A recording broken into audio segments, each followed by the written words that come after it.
Olá, estou de volta para mais uma entrevista, hoje recebendo a visita do secretário de Educação de Marechal Cândido Rondon, Fernando Volpato. Fernando, satisfação tê-lo aqui, prazer, seja bem-vindo. Boa tarde, Ana, prazer é meu, obrigado pela oportunidade e acho que tem um bate-papo legal aí. Fernando, nas últimas semanas o setor educacional tem vivido momentos de apreensão, desde que registramos aquela ocorrência triste, lamentável, em Blumenau, Santa Catarina. Foi um fato que teve uma grande repercussão e causou mobilização no Brasil inteiro, inclusive em Marechal Cândido Rondon. Os colégios adotaram medidas para reforçar a segurança, para prevenir possíveis ações de violência. Como é que tem sido na rede municipal de educação? Que medidas vocês adotaram? Como que está acontecendo? Então, Ana, na quinta-feira, posterior ao fato que aconteceu em Blumenau, a gente já fez uma reunião com as forças de segurança, né? Polícia Militar, BPFROM, Corpo de Bombeiros, Conselho Tutelar, Polícia Civil, para discutir algumas ações mais imediatas, né? E nessa reunião, então, a gente já lá deu encaminhamentos para a elaboração de um plano municipal de segurança, né? Na segunda-feira seguinte, logo cedo, fizemos uma reunião também com diretores de escolas municipais, estaduais, particulares, privadas, né? Junto com o BPEC, o Batalhão de Polícia Escolar, né? Através do soldado Francesco, onde ele repassou algumas orientações. Porque a repercussão do fato acabou gerando um certo pânico, né? De modo geral no Brasil, né? Não é um fato isolado aqui municipal. Os municípios, a gente tem conversado entre os secretários, né? Os municípios aqui nos nossos arredores, todos têm, vamos dizer assim, sendo pressionados quanto a medidas de segurança, né? Não são fatos isolados. Então, naquele momento lá, a gente já passou algumas orientações, fizemos uma conversa, os diretores também colocaram as preocupações deles, cada um dentro da sua realidade, das suas instituições, né? Então, assim, alguns encaminhamentos já foram dados, né? Ainda durante aquela semana a gente já fez uma nova reunião com as forças de segurança, novamente para tratar desse plano, para efetivamente colocar ele no papel, né? E dar os próximos passos. Então, a gente está na fase de elaboração dele agora, mesmo documental, para daí sim a gente poder colocar algumas ações em prática, tanto da parte do município, né, da administração, quanto da Polícia Militar, do BPFROM, também com o que a gente vai fazer nas escolas, com os professores, vai ter um treinamento, não vai ter treinamento. Então, nos próximos dias aí a gente pensa em avançar bastante nessa questão aí de ter já alguma coisa mais prática para os professores e para a comunidade em termos desse assunto, né, de segurança, né? Apesar de estar ainda sendo elaborado, você consegue dividir alguma dessas medidas? Por exemplo, questão estrutural, questão de pessoas com monitoramento, armado ou não? Como é que isso está no plano? Então, algumas coisas que a gente tratou na reunião lá, a gente procura não divulgar. Até foi um pedido das forças de segurança, por questão de estratégia deles, né? De cuidado, né? Mas, por exemplo, questão estrutural, sim, a gente tem coisas para fazer, não nega, nós temos melhorias para fazer em todas as instituições, cada um tem a sua realidade, as do centro, as dos bairros, as do interior, os particulares, as estaduais, todo mundo tem ainda alguma coisa para fazer e para melhorar. E a gente pediu, então, que as escolas fizessem esses apontamentos, alguns documentos a gente já recebeu, para algumas ações serem feitas, a gente tem conhecimento de algumas escolas que precisam ser feitas melhorias, então a gente está dando os encaminhamentos. Assim como na reunião, as forças de segurança sim sugeriram também algumas coisas. Por exemplo, a presença de uma pessoa para fazer o controle de acesso, né? Então nós estamos providenciando essa pessoa para que ela esteja lá no CEMEI, na escola, no caso do município, né? Para fazer esse controle de acesso. Tem uma dificuldade de encontrar essa pessoa, né? Uma pessoa qualificada, que tenha pelo menos um conhecimento prévio do que vai ser feito, né? Os procedimentos que tem que ser tomados. Então, nós estamos dando os encaminhamentos para isso. Nós temos uma licitação vigente para vigia, só que tem que ter mão de obra suficiente para atender, né? A gente tem que contactar a empresa que presta serviço e ela tem que contratar essas pessoas.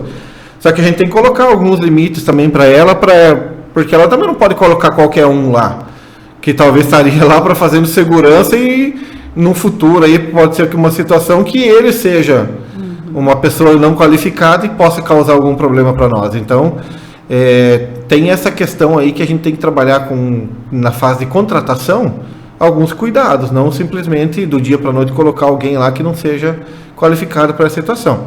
Aí sim, tiveram outras sugestões aí que nós estamos buscando, através de processo licitatório, contratar, adquirir alguns equipamentos, né? Então a gente está estudando, porque algumas coisas ficaram pela indicação também por exemplo, do Corpo de Bombeiros, indicar um equipamento para nós com algumas características específicas, para que a gente possa padronizar, ter em todas as escolas o mesmo equipamento, para que quando for necessário utilizar ele, quem ouvir, ou ver, ou receber o chamado, entenda que aquilo que está acontecendo é um fato relacionado a, por exemplo, uma invasão de escola, que não seja, por exemplo, um incêndio que tem uma situação diferente, né? Que não se assuste de repente com um barulho que seja a sineta do recreio, né? Então a gente tem alguns cuidados e uns encaminhamentos que estão sendo feitos, que esse já é um processo, vamos dizer assim, de médio prazo, né? Ele não é do hoje para amanhã que a gente consegue estabelecer ele, adquirir, instalar, treinar todo mundo, né? O diretor, as professoras, quem esteja lá na escola, para que tenha a formação, pelo menos básica, para como proceder quando acontecer um fato, né? Então, alguns vereadores chegaram a sugerir a instalação de portas giratórias e botão do pânico. Enfim, as portas giratórias em especial é bastante polêmica, muita gente defendendo, outros criticando, dizendo que seria dinheiro jogado fora e tudo mais. Vocês chegaram a considerar tais sugestões? Então, sugestões a gente recebeu um monte, né? Os vereadores é uma parte das sugestões, né? A gente recebe de pais e diretores de escolas. Então, assim, especificamente da porta giratória, particularmente eu e o prefeito somos contra. Primeiro que nós temos que fazer um investimento em estrutura, né? Segundo, a respeito da eficácia dele, né? Se a gente colocar uma porta giratória, dependendo na escola, uma escola grande, por exemplo, Criança Feliz, que tem em torno de 200, 250 alunos por período. Se a gente for aplicar a porta giratória como ela tem que ser, como num banco, por exemplo, ela tem níveis de detecção de metais, vamos dizer assim, ou de instrumentos, arma branca ou qualquer tipo de arma, que ela vai travar. Então, se eu tiver que ter, para realmente ter segurança, eu vou ter que colocar esse detector no máximo. E o professor que vai chegar com a chave, com o celular no bolso? O aluno que tem um chaveirinho na mochila, ou dentro da mochila, se ele tiver uma tesourinha que ele vai usar para atividades pedagógicas, vai parar ele, daí o aluno vai ter que voltar, vou ter que abrir a mochila, e daí quando vê, eu já tenho uma fila fora da escola, na calçada, né, lá. Isso vai ser viável, não é viável? Daí eu vou estar na chuva, daí daqui uns dias o pai vai reclamar, tem 50, 30 crianças na fila, tá chovendo, correndo. Então, tem escolas que talvez eu teria condições, espaço de fazer esse investimento, outros eu não vou ter, ou para colocar, mas eu vou ter esse transtorno que vai gerar esse equipamento, né? Então, tem que ter um estudo para se ele é viável ou não é viável. Na minha opinião, ele não é viável, ele não vai evitar, mesmo porque nada impede, dependendo da instituição, que se o aluno quer levar um instrumento cortante, uma arma branca, que ele jogue por cima do muro, entre na escola e depois ele vai lá no pátio e recolhe. Mas tem câmeras, não vai dar para ver. Mas a gente não sabe qual é o momento. Ele pode passar um final de tarde, uma noite, jogar para dentro, numa parte escura, daí no outro dia ele entra, vai lá, recolhe. Enfim, a gente pode conjecturar aí uma série de situações que podem acontecer, que talvez a porta giratória não vai resolver. A mesma situação do detector de metal, né? Vou parar o aluno lá, vou passar o detector nele, um por um. Qual é a eficácia disso e os transtornos que isso podem gerar também com questão de fila, de ficar do lado de fora. Então, é uma série de discussões a favor, contra, prós, né? Então, é polêmico, né? Sugestões, sim, ideias, todo mundo dentro da sua realidade, vai dar a sua opinião e a sua sugestão. A gente está analisando, né? A gente recebe todas essas demandas, né? E a gente vai analisando conforme a nossa demanda, né? Como eu te coloquei, nós temos escolas muito diferentes, os CMEs muito diferentes, pequenos, cercados, não cercados, na sede, no interior, com muro alto, muro baixo. Então, vai depender um pouco uma análise assim do geral, né?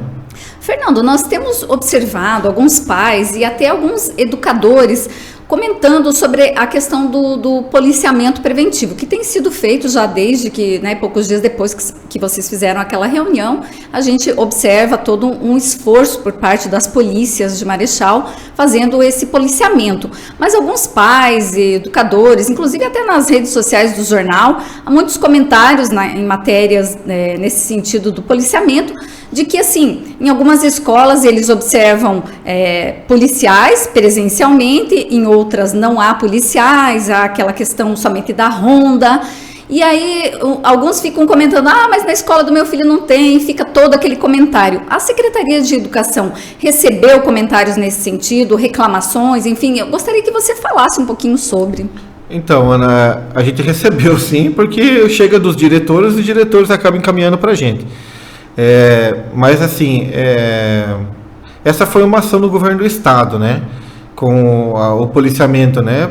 Porque a gerência é deles, né? O governo do estado que comanda então a Polícia Militar, a BPFROM. No nosso caso aqui em Marechal, nós temos esse benefício de ter o BPFROM aqui nos auxiliando, porque a gente sabe que a Polícia Militar por si só não tem efetivo suficiente para atender a demanda, né?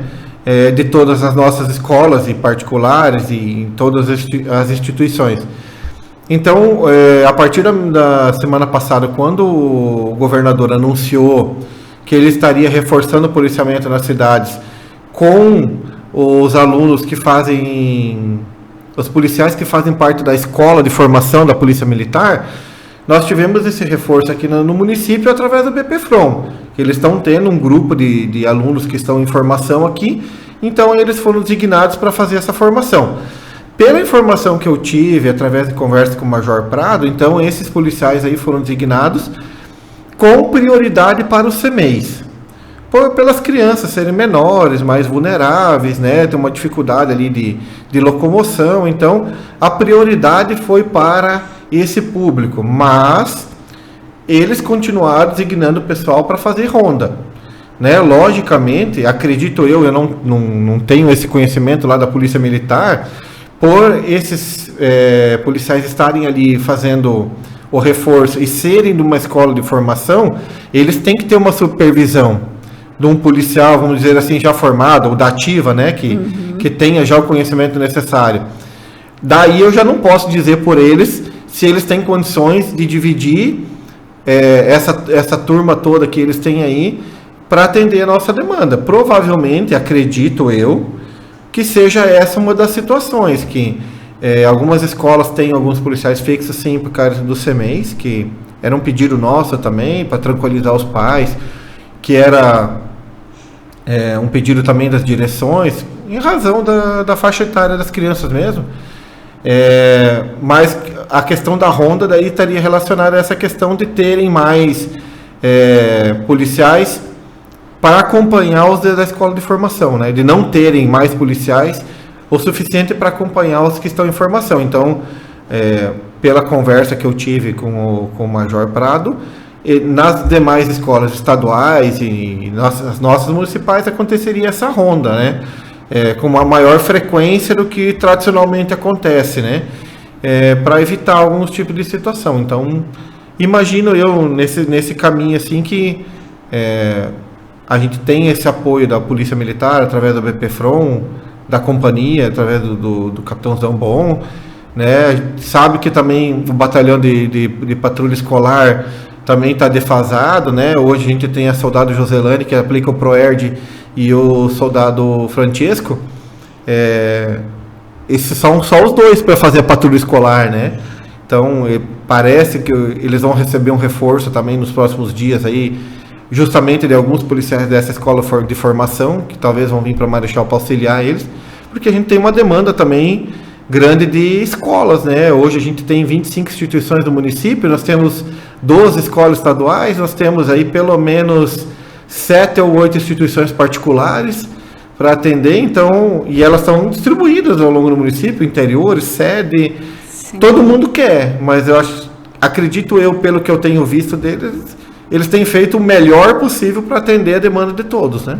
Até abrindo um parênteses aqui, o Jornal Presente manteve contato ontem com o comandante da PM, o capitão Daniel Zambon, com o subcomandante do BPFROM, o Major Prado, e eles disseram justamente isso, que em virtude de um efetivo que não é tão grande quanto eles gostariam, eles estão fazendo rondas e mantendo a presença, né, de alguns policiais dentro do possível, mas assim, eles deixaram muito claro que eles não estão priorizando o A ou B e tal, então fecha mais ou menos com aquilo que você acabou de explicar. E a gente tem que lembrar, a gente ainda é privilegiado de ter o BPFROM aqui, né? A gente pode pensar em outros municípios, em outras regiões aí, que eles não têm esse privilégio de ter policiais em formação para nos auxiliar, né? Talvez grandes centros como Cascavel, Maringá, Londrina, Ponta Grossa vão ter o mesmo privilégio pelas companhias que eles vão ter. Mas outros municípios, que é a maioria do estado do Paraná, municípios de pequeno porte, eles não têm esse privilégio que nós estamos tendo aqui. Região de fronteira como Guaíra também tem um batalhão do BPFROM lá, que também deve ter tido um reforço. Outros municípios vão ter um pouco mais de dificuldade, né? Então a gente ainda tem esse privilégio de ter esse apoio deles aí, esse reforço no policiamento pela presença deles aqui no município, né? Fernando, havia uma grande apreensão, em especial ao dia de hoje, 20 de abril, que espalhou-se boatos de que haveria ataques em escolas, Brasil afora e tudo mais. Os pais ficaram com medo, alguns em pânico. Muitas crianças não foram para as escolas hoje. Como é que foi na rede municipal? Registro de muitas ausências? Sim, pelo algumas diretoras que eu conversei hoje, faltou bastante aluno, né? Algumas escolas aí, 50%, 60% dos alunos, talvez até um pouco mais, não tenham ido, né? E a gente tem que respeitar, a vontade do pai e da mãe, a autonomia que eles têm quanto à educação, à segurança do filho deles. Então, se eles se sentiram ameaçados e, né, quanto a uma possível situação que viesse a acontecer hoje, a gente tem que respeitar, né? Ontem me questionaram, o município vai fazer o quê? A aula normal, né? Hoje a gente vai seguir com a aula normal, aqueles que precisam, porque nem todos têm condições de deixar o filho com alguém e ainda para o trabalho, que não tem um avô, que não tem uma avó, então nós temos que atender a todos, ou então, tanto que hoje as escolas estão funcionando normal, e quem não foi na escola hoje, né, a gente respeita a opinião, respeita a decisão de cada um, né? A gente entende a preocupação, né? Esse tipo de boatos, muitas fake news também, elas são compartilhadas e muitas vezes elas acabam gerando esse medo nas pessoas, agora especificamente nessa questão envolvendo as escolas, né, a segurança escolar. Que orientação, que dica ou sugestão você daria para os pais? Ter muito cuidado é fundamental na hora, antes de você compartilhar algo nesse sentido, você tomar esse cuidado, porque senão depois que gerou-se o pânico, é muito difícil você conseguir controlar ou reverter toda a situação. Que orientação você daria para os pais nesse sentido? É bem complicado, né? Hoje o celular, vamos dizer assim, um tempo atrás a gente falava o papel aceita tudo, né? Hoje quase o celular está assim. E essa questão da fake news, do compartilhamento de mensagens tem sido uma dificuldade, porque as pessoas têm que ter um pouco de reflexão, né? Quando leem e quando compartilham as mensagens, né? Eu acho que o principal ponto é quem escreveu isso, da onde veio essa informação, né? Aí eu recebi essa mensagem no grupo, talvez ir lá na pessoa que compartilhou, viu? Quem mandou isso para você? Onde você recebeu essa mensagem? Ah, eu recebi lá num outro grupo lá que eu tô lá. Então vai lá naquele outro grupo e pede para a pessoa que mandou da onde que ela recebeu. Comentei hoje na secretaria, nós estamos conversando, às vezes as pessoas vão recebendo e vão passando, e a mensagem nem é, vamos dizer, aqui do Paraná. Porque começou num outro estado, daí vai vindo para uma cidade e vai compartilhando. E quando vê, colocam num grupo hoje, porque a gente está em centenas de grupos, sim. É grupo de amigo, é grupo de escola, é grupo de tudo. E as mensagens vão indo. E as pessoas vão compartilhando, mas elas não buscam saber de onde ela veio. Da onde que essa informação surgiu. É verdadeira, não é verdadeira? Qual é a base dessa informação que está chegando? E daí acaba causando esse pavor, né? Comentei semana passada, né? A Polícia Civil fez um compartilhamento de uma notícia dizendo que os ataques de hoje, do dia 20, eram fake news, que eles já estavam investigando, né? Polícia Militar emitiu uma nota a respeito também da questão dos ataques, que eles estão aumentando o patrulhamento, que também tinha um fundo de fake news em algumas notícias. Quantas pessoas compartilharam essa notícia? Quantas pessoas clicaram, abriram e leram essa notícia? Entendeu? E daí, quando a gente tem a oportunidade de talvez dar um contraponto para as notícias ruins que estão vindo, que a gente tem vindo de pessoas que são de confiança, Polícia Civil e Militar, nós temos que confiar neles. A gente não compartilha. Às vezes eu perguntei, e aconteceu isso, eu vi com diretores, os diretores me mandando mensagem. E como é que... Eu falei, você mandou aquela notícia lá que eu mandei no grupo dos diretores, porque a gente tem um grupo lá, compartilhei, você mandou para os pais a notícia, para eles lerem, para eles se acalmarem? Não, eu não compartilhei, porque eu achei que ia causar mais pânico. Não, justo o contrário, quando a gente tem uma notícia que vem de uma autoridade, nós temos que compartilhar para dar um contraponto para o pai. Para ele, pelo menos, eu li no Facebook, no Instagram, no WhatsApp, uma notícia do ataque e tal, mas eu li também da polícia dizendo que não é verdade. Então, se a polícia está dizendo que não é verdade, é porque eles estão investigando. Mas essa pessoa aqui que me mandou aqui, ela mandou essa informação da onde? Qual é a fonte dessa informação? Então, você tem que ter um contraponto com informações. E muitas vezes a notícia ruim se espalha muito mais rápido que a boa. É o que a gente tem visto. Sempre assim. A gente tem visto isso no nosso dia a dia, né? Notícia de acidente e outras situações, é um rastilho de pólvora para se espalhar notícia ruim, mas a notícia boa, a notícia que leva realmente uma informação que realmente as pessoas precisavam compartilhar, tem sido difícil chegar nessas pessoas, né? Então a gente tenta o máximo orientar. Nosso papel como no público, vamos dizer assim, como liderança, as pessoas que estão à frente numa situação, a gente provocar a reflexão e orientar. Olha, leia de novo, procure saber quem mandou, cuidado um pouco com a fake news. Você viu que esse pessoal aqui compartilhou essa outra informação aqui, você já leu ela para ter um contraponto, né? Eles colocaram aqui no final da notícia deles qual é a fonte deles. Essa outra notícia aí que você leu tem fonte, né? Quem que escreveu isso aí? É um jornalista? É uma pessoa qualquer aí que escreveu? É um meio de comunicação confiável?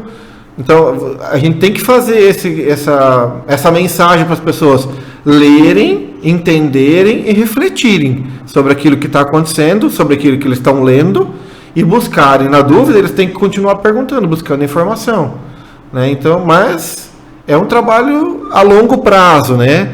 Isso não vai acontecer hoje. Isso aconteceu com a pandemia, com o Covid. Quantas notícias correram em 2020, 2021 sobre o Covid, o que era bom, o que não era bom, o que funcionava, o que não funcionava, vou ficar em casa, não vou ficar em casa, vou usar a máscara, vou tomar ivermectina, né? Não vou tomar.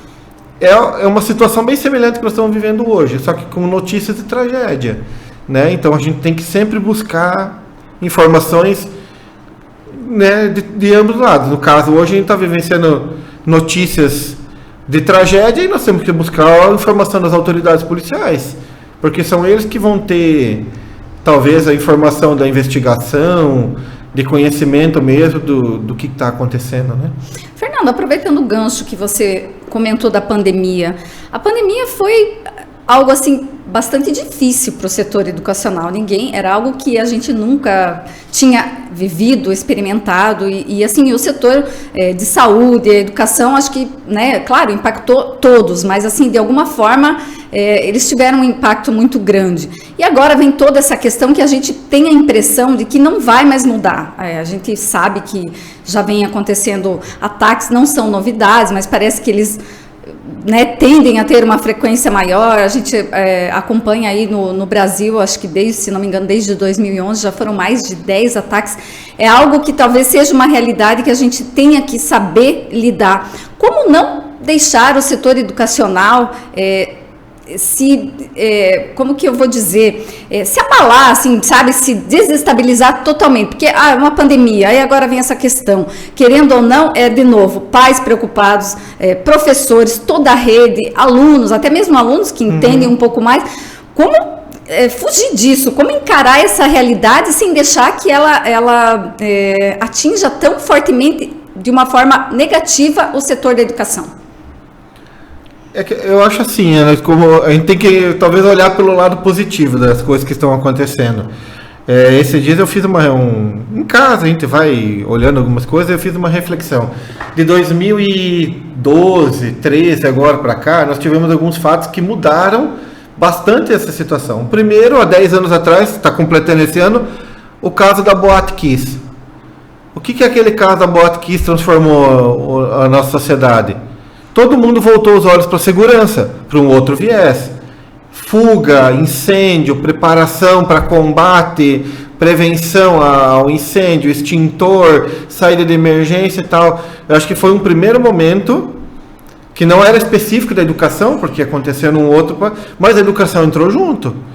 Né? Assim como o comércio, clubes, todo mundo teve que se adaptar, a escola também teve que se adaptar. Mudanças drásticas de estrutura física, de equipamentos que teve que entrar, treinamento de professor, que hoje a gente tem no calendário 2 dias no ano, que tem uma formação para brigadistas escolares, que a gente tem que fazer um plano de evacuação. Foram coisas que foram implementadas desde aquele caso lá. O que fazer se acontecer? O segundo foi a pandemia. Algo que a gente nunca tinha vivenciado, anos anteriores, muito tempo atrás. Talvez os mais idosos, talvez alguns tivessem presenciado uma situação parecida, mas para nós, tudo novo. Então tivemos que nos adaptar, também num curto espaço de tempo, com infraestrutura, com didática, como trabalhar com o professor, como trabalhar com a criança, questão de higiene, né? O lado positivo, por exemplo, da pandemia que eu vejo foi a questão voltada para a higiene, né? Aquela questão de lavar a mão, de utilizar o álcool gel, de usar a máscara. Hoje, quantas crianças, e mesmo adultos, que a gente vê que estão começando a ficar gripados hoje, né? E já estão usando máscara. Eles estão indo para a escola, estão indo para o trabalho, e de repente se encontra com alguém passando usando máscara. O que tá? Não, estou meio gripado, mas para não comprometer e tal, eu resolvi colocar a máscara. Essa é uma situação positiva que nós temos que enxergar. Morreu muita gente, a gente teve muito problema, teve questionamentos com vacina, mas a gente tem o lado positivo, né, que a gente tem que enxergar para toda essa questão que foi construída através de uma crise, que foi feito um trabalho e agora nos próximos anos ele só vai se complementar e as pessoas vão tomando consciência do que é necessário fazer. O que a gente não pode fazer é relaxar. Para agora a gente está indo para o segundo ano pós-pandemia, vamos dizer assim, para que daqui 5 anos, 6 anos, as pessoas esqueçam tudo o que aconteceu em 2021. Que talvez lá em 2025, 2026 alguém esteja gripado e não use mais máscara. A questão do álcool gel, quando eu cheguei aqui, eu vi na mesa ali na frente o tubinho de álcool gel, né? Hoje é rotina, a gente entrar em vários locais e ter um tubinho de álcool gel. Mas e daqui 5, 6 anos o pessoal vai continuar com essa rotina? O papel toalha vai continuar existindo nos banheiros ou vamos voltar a usar a toalha de pano? Né? Então, é uma situação que aconteceu e a mesma agora nós estamos vivenciando com a questão da segurança.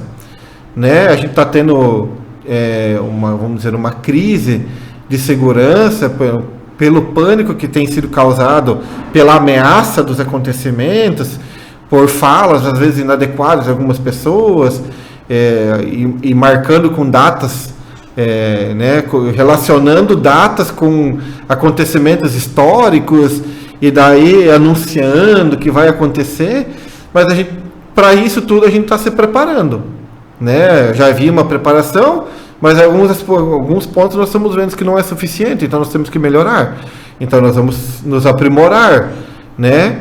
E infelizmente a escola não vai fugir disso, né?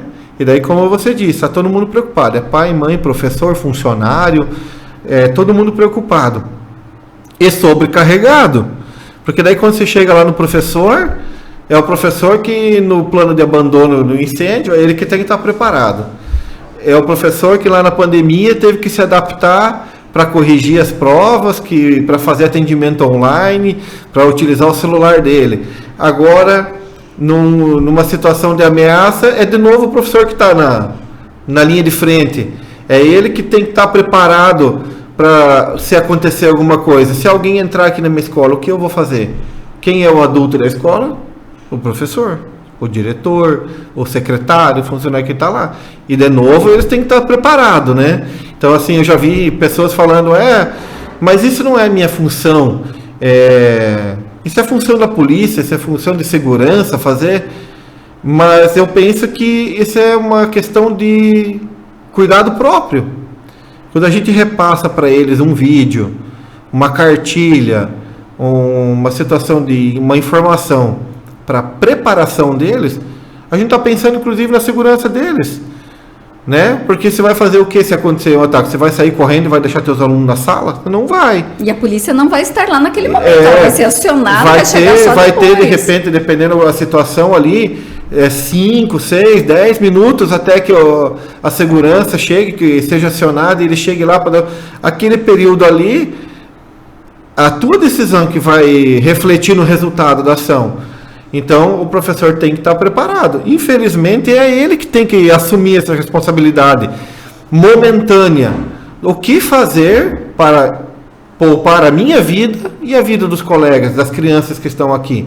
Claro que a gente vai envolver situações de estrutura física, sim, uma série de itens que a gente já comentou aqui no começo, que vão ser implementados, mas no final a gente não tem garantia nenhuma de que isso vai funcionar, né?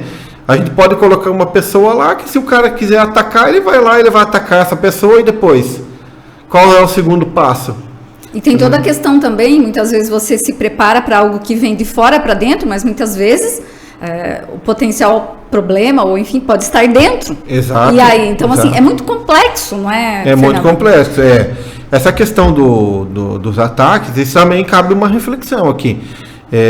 Desses ataques que a gente comentou desde 2011 que teve, a gente tem que buscar quantos foram de fora para dentro e quantos já estavam lá dentro, né? Eu gosto de analisar agora os recentes, né? A gente teve esse de Blumenau, um cara pulou o muro, foi de fora para dentro, mas a gente teve um em São Paulo que a professora morreu. Quem fez o ataque? Um aluno.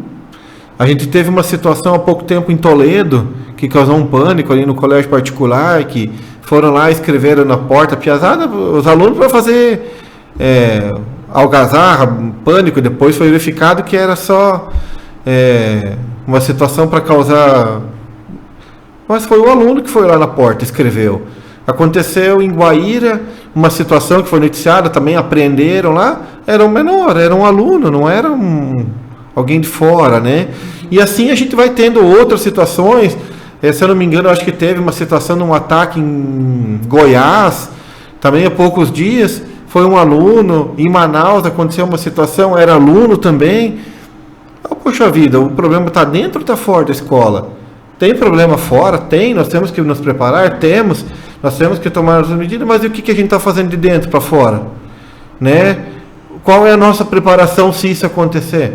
Logicamente que a gente tem que ainda assim ponderar a questão de alunos de escola municipal, crianças, 8, 9, 10 anos, os menores, a gente Né? Às vezes eles podem até ter uma atitude, mas eles talvez vão estar copiando alguém que eles viram, um irmão mais velho, uma situação que eles viram na internet, né? Mas a gente talvez não possa considerar uma criança de 7 anos, 6 anos uma ameaça real de um massacre ou uma outra situação. A outra situação é você pensar isso acontecendo numa universidade ou numa escola estadual, que a gente vai ter um outro público envolvendo, e daí a gente tem outras questões envolvidas que podem acarretar essa reação. Uma delas, bastante comentada sempre, é o bullying, né? O bullying pode ser um fator determinante para chamar, mas pode ser um relacionamento que não deu certo ali, que 2 alunos às vezes discutiram, uma relação professor-aluno que não foi legal, e o aluno ficou com raiva e guardou aquilo lá e está remoendo, e uma hora, um outro momento, isso vai retomar de novo, um embate com esse professor. Então, assim, a gente nunca sabe, né, o que pode acontecer, mas a gente tem que pensar ou de dentro para fora e de fora para dentro. As duas situações podem acontecer, né? Fernando, vamos falar da Secretaria de Educação. 2023 está aí, já estamos em abril. Tem alguma novidade prevista para esse ano? Algum projeto em especial? A gente sabe que projeto é o que mais tem, não falta ação e tudo mais, mas tem alguma coisa assim relacionada a algum projeto, alguma novidade que a Secretaria está estudando, trabalhando, enfim, que deve colocar em prática este ano? Ana, assim, não tem uma novidade, assim, nossa, isso vai... A gente tem feito alguns trabalhos, né, em cima das demandas que as escolas têm e da nossa demanda como município. A gente vai, agora, provavelmente, nos próximos dias, a gente vai entregar computadores, inicialmente para todos os CMEs. A gente comprou aí em torno de 65, 66 computadores, notebooks, para os 8 CMEs, para os professores terem nas horas de atividades, é uma demanda deles, né? Um investimento aí próximo de R$200 mil. A gente vai entregar livros de literatura infantil, mais R$230 mil em livros, aí mais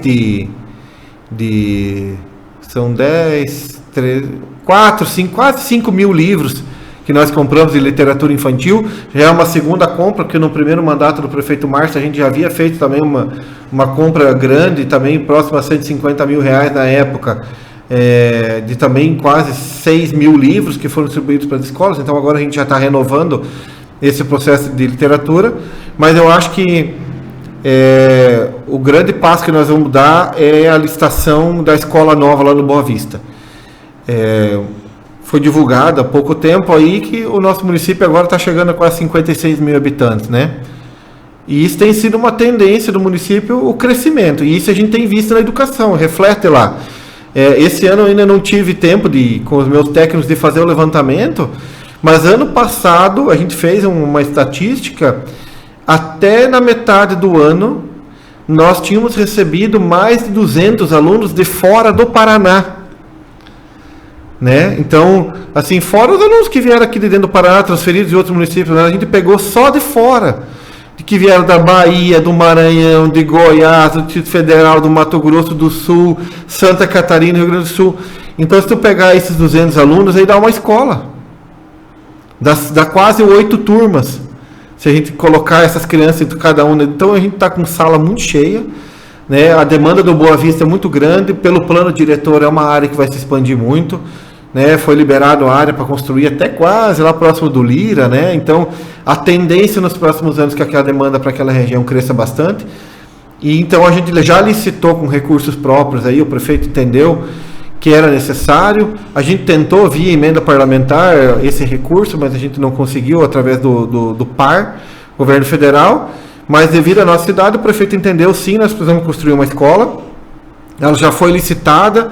Essa semana foi a abertura dos envelopes, uma empresa, pelo que o Joãozinho da licitação me passou, uma empresa de Santa Helena, que ganhou a licitação, próximo a R$4 milhões para construir essa escola aí com 7 salas, banheiro, sala dos professores, quadra coberta, vestiário.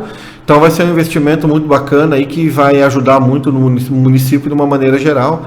Né? E fora que a gente tem outros projetos já encaminhados, ampliação da escola do Ana Paula, está em fase final de projeto. Nós vamos construir mais 2 salas de aula lá na Ana Paula e uma área administrativa nova, ampliação da escola Ovino Vaires lá no Higienópolis, 5 salas de aula, banheiro.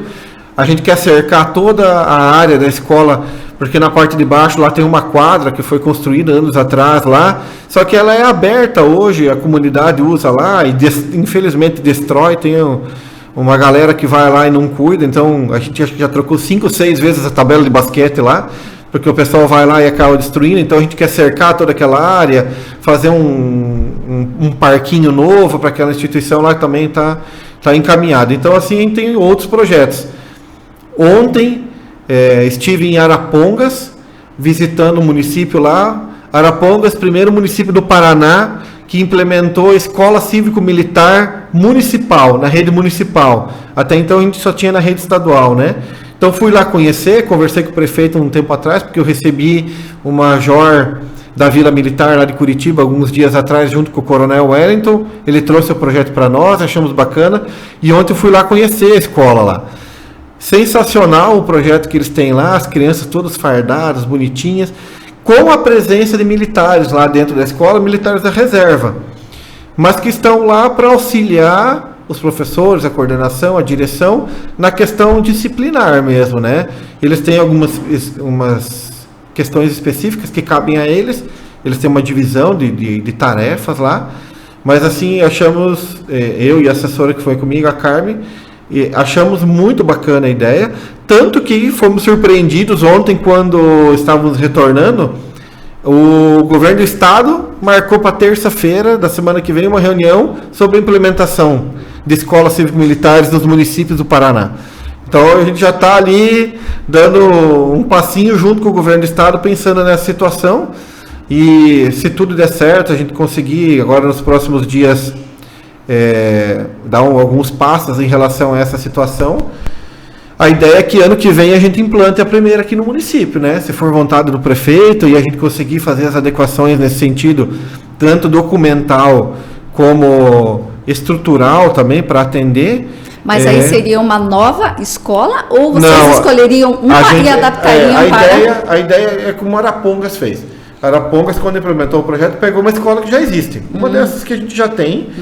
A gente já tem previamente uma ideia de algumas escolas que caberiam a esse projeto, mas assim que a gente decidir, junto com o prefeito, sobre a implementação ou não, a gente vai até a comunidade, nós vamos marcar uma assembleia e a comunidade vai decidir se quer a escola ou não. Nós vamos apresentar o projeto. Nos mesmos moldes, praticamente, que aconteceu na rede estadual. Isso, na rede estadual. A gente vai lá, apresenta o projeto e a escola decide. Professores e pais vão decidir. Se eles falar que eles não querem a escola lá, a gente não vai fazer. Vamos partir para uma próxima. Vamos oferecer para uma outra demanda.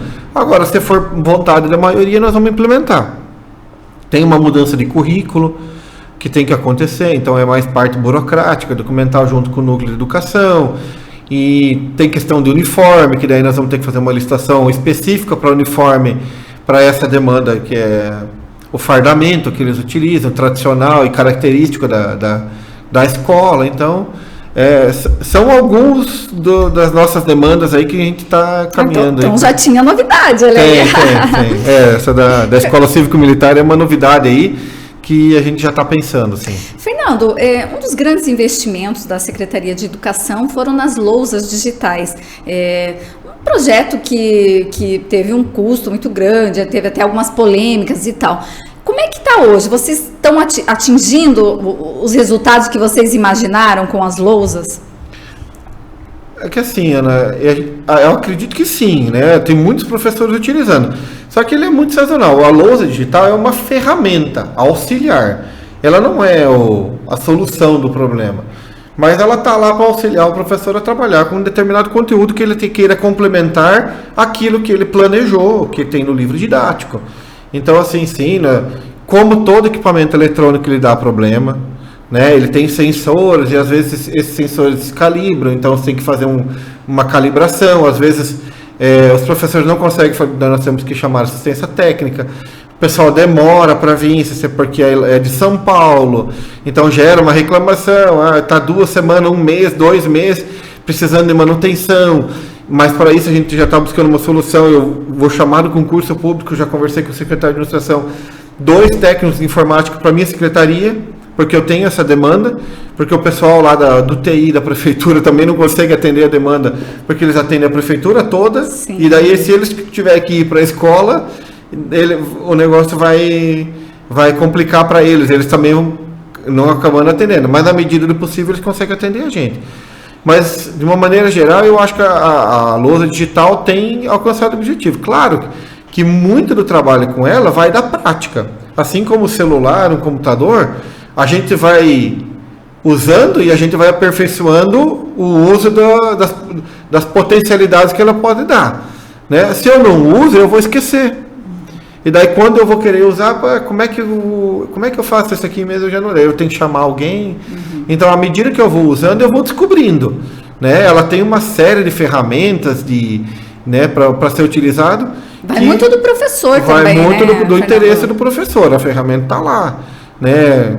Então, assim, tem gente que gosta, tem uns que tem mais facilidade, outros não, outros já sentem um pouco mais de dificuldade, mas a gente vai buscar também, a gente já deu uma formação inicial quando a gente instalou as lousas, agora recentemente colocamos no CEMEI e a gente não conseguiu fazer a formação ainda, porque não acha um momento para parar, né, com os professores, e à noite às vezes é ruim para eles, então a gente está pensando talvez aí no mês de julho dar uma parada, para dar uma formação para eles específica, mas eles já estão utilizando para abrir um YouTube, para assistir um desenho, um filme, para fazer alguns jogos pedagógicos. Eles conseguem acessar a internet, então eles conseguem colocar lá para as crianças para poder interagir, e a mesma coisa na escola, né?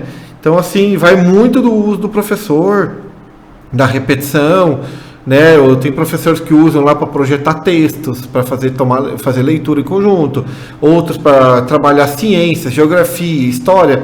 Então, a gente tem muitas possibilidades, né? Cabe o professor encaixar dentro do planejamento dele a utilização ou não. Tem professor que talvez não vai usar, então... Fernando, aproveitando o gancho aqui, falando dos professores, a gente tem uma situação em nosso município, não é só de Marechal, é Brasil afora, essa questão do piso nacional.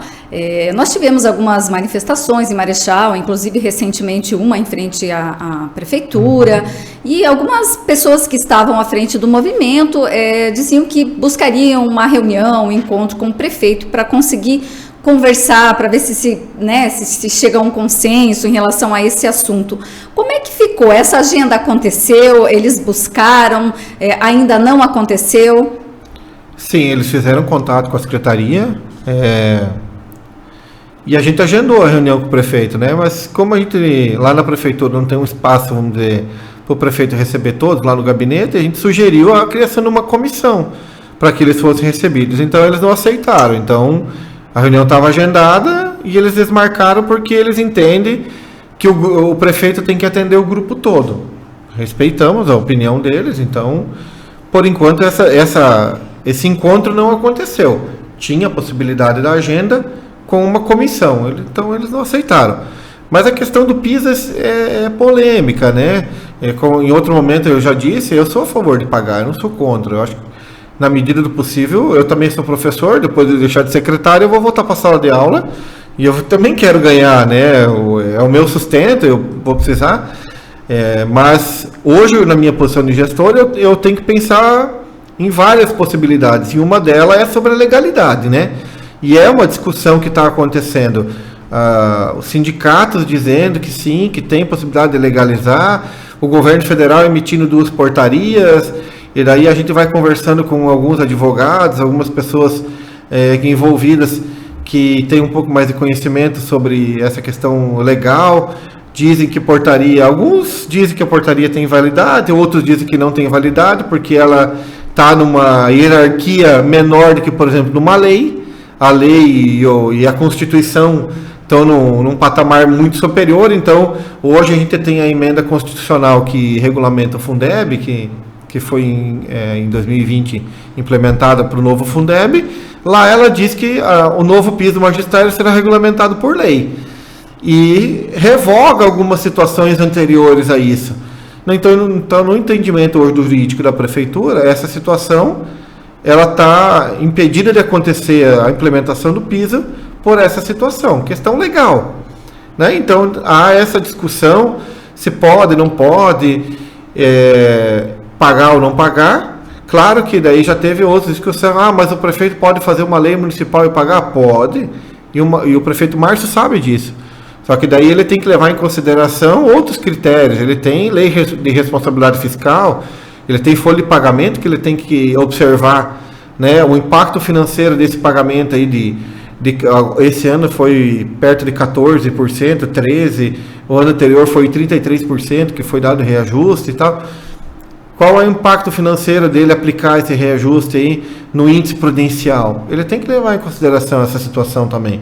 Ele não pode simplesmente ir aplicando e sendo irresponsável com uma obrigação que ele tem que ter cuidado. Ele vai ser, à medida que ele vai aumentando o índice, ele vai ser chamado a atenção do Tribunal de Contas, a controladora interna vai chamar a atenção dele, e daí ele vai ter que tomar outras medidas administrativas para tentar resolver uma situação, entendeu? Então o prefeito também não é contra, desde que tenha legalidade no fato de acontecer. E que, inclusive, caso venha acontecer uma situação que envolva o pagamento do piso e ele tenha que extrapolar o limite prudencial dele, que ele tenha justificativa para isso, que ele possa se defender. Eu tive que pagar porque é uma lei, não tem escapatória. É uma situação bem semelhante com o piso da enfermagem, né? Teve uma discussão, então, que foi parar no STF. Então, hoje, o piso do magistério hoje só não, vamos dizer, não avança por questões legais, por parte da administração que tem esse olhar, inclusive orientado pela Procuradoria Jurídica para observar essas questões. Para a gente finalizar, Fernando, muitos secretários, quando assumem, enfim, cumprem as suas gestões frente às secretarias, eles acabam participando da eleição no ano seguinte, enfim. Como é que está você? Você é pré-candidato a alguma coisa em 2024? Então, eu já tive uma conversa com o prefeito e eu falei para ele que eu não era candidato a vereador. Mas, como eu faço parte do grupo, nós estamos ali para se ajudar. Se for necessário o grupo me chamar e falar, Fernando, nós queremos que você seja candidato a vereador, porque nós precisamos de você, eu vou ser. E vou me empenhar para isso, porque se eu for para só colocar meu nome e não correr atrás de um objetivo, então eu não vou. Então, assim, hoje eu acho que o nosso grupo político tem nomes muito bons, nós temos uma Câmara de Vereadores muito forte, nós temos 3 vereadores como secretários que provavelmente ano que vem vão retornar, que é o Baques, o Portinho e o Claudinho, né, que tem uma representatividade muito forte, junto com aqueles que já estão lá na Câmara de Vereadores. Agora temos o Pedro, que veio para secretário também. Então, assim, o grupo por si só, ele já é muito forte, mas eu estou à disposição para não para complementar, para ajudar. Eu vou estar lá para, se o grupo precisar de mim e falar, Fernando, nós queremos que você nos ajude, eu vou ir. Você é afiliado hoje a algum partido? Não, hoje eu não estou afiliado. Eu tenho uma aproximação muito boa com o ILA, através do PL, né? Na campanha para deputado, apoiei o deputado Fernando Giacobo e o deputado Marcelo Micheleto.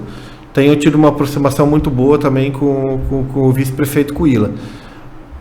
E a tendência é que, se caso eu me concretize como candidato para o nosso grupo, que seja com o PL.